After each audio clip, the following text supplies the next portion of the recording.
Have you ever stopped to think about how the US government handles health insurance for millions of its own people? I mean, it's a huge, complicated system. But today, we're going to pull back the curtain and see exactly how it all works. Let's get right into it. So let's start with a number just to set the stage. 8.3 million. That's how many people are covered by the government's health plan, which is officially called the Federal Employees Health Benefits Program, or FEHB for short. And just so you get how big that is, that makes it the single largest health plan of its kind in the entire country. We're talking current federal employees, retirees, and all their families. It is an absolute giant. Which, of course, brings us to the big question.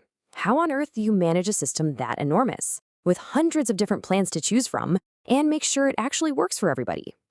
Well, the answer starts with a single government agency, the U.S. Office of Personnel Management. You'll hear it called OPM. These are the folks running the whole show. Probably the easiest way to wrap your head around this is to think of the whole thing like a professional sports league. And in this league, OPM is the commissioner.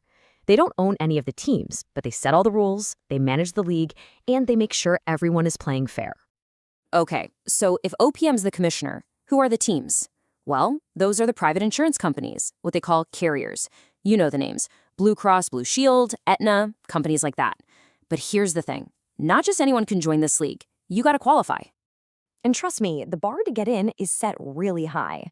OPM says you have to offer a truly comprehensive medical plan, not just some niche thing like dental or vision.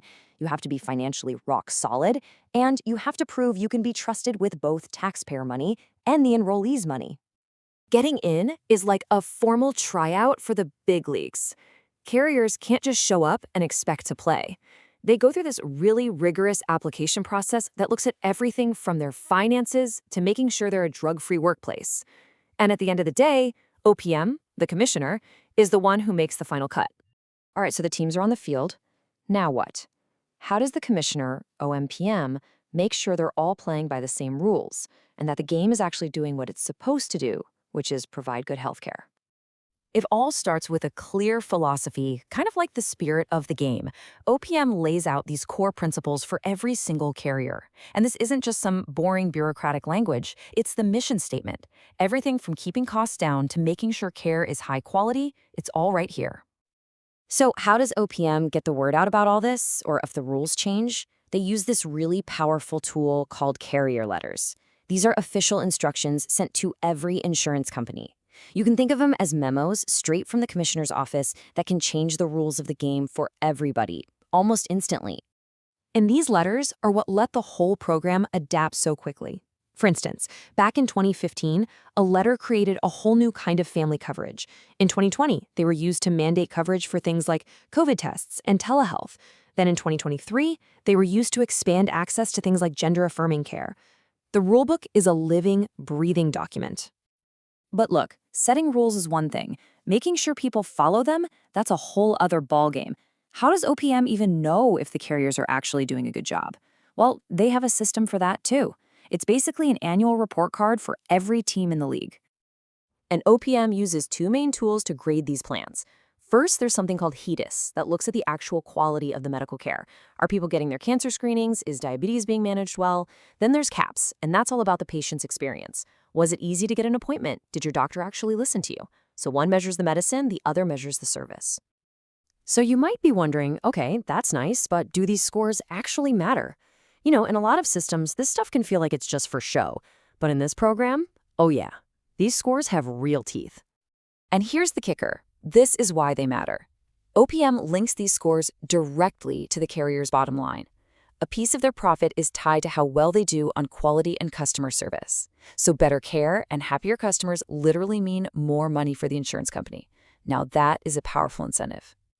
So let's pull all these pieces together. You've got the commissioner, the teams, a rulebook that can change, and a report card that's tied directly to how much money a team can make.